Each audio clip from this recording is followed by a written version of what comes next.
Number two on the top 10 mistakes bookkeepers make is not charging enough. Now, many would think that I would have put this as number one, but it's really not the worst mistake I've seen bookkeepers make. However, not charging enough, not only does it hurt our industry as a whole, but it generally doesn't make good quality clients gravitate towards you. If somebody sees prices from multiple bookkeepers or is shopping multiple bookkeepers in, let's say, their area, or the area has become kind of wide open due to the internet. So somebody goes online, let's say, and they search for a bookkeeper and they find three bookkeepers.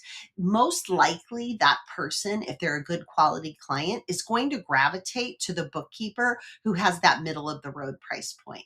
They still feel like they're getting a little bit of a deal, but the person with the super cheap price point maybe makes them a little bit nervous. And the person with the super expensive price point, maybe they feel like that's spending a little bit too much. But most people are going to gravitate towards that middle price point. So in that case, you're not doing yourself any favors by undercutting your prices and trying to be the cheapest game out there. When you do try to be the cheapest game out there, what will happen is you'll have clients that require a lot of work and don't want to pay you for what you're worth or what your time is worth.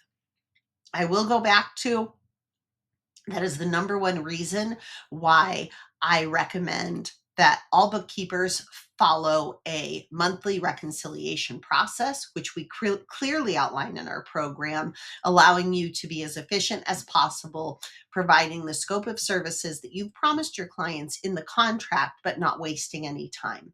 I also will go back to it's the other reason why you absolutely need to have a contract in your business. The contract allows you to be able to indicate to the client, this is what's covered under the price that we are billing you every month, and things outside of this are not covered and are billed at our hourly rate. When I talk to bookkeepers and they're saying that their bookkeeping business is not working for them and that they are losing money, the top reason that I hear from them is because they are not billing for those extra items. So maybe they do have a flat rate billing model. It's certainly not a new concept to have a flat rate billing model where clients know exactly what they're going to be billed every month. But what is a new concept is making sure that you have an hourly rate in place in your contract for all of those other things, because the other things can creep up and all of a sudden you're finding that you're spending not 2 hours a week on this client, but maybe you spent 7 hours a week on this client. The other thing that I do recommend is, even as the owner of the business, that you track your time, whether you use a time clock software. There's tons of them that are available for free online as far as apps. You can use the time tracking module within QuickBooks Online. There's a variety of choices. But as the owner of your business, your time should be accounted for as well.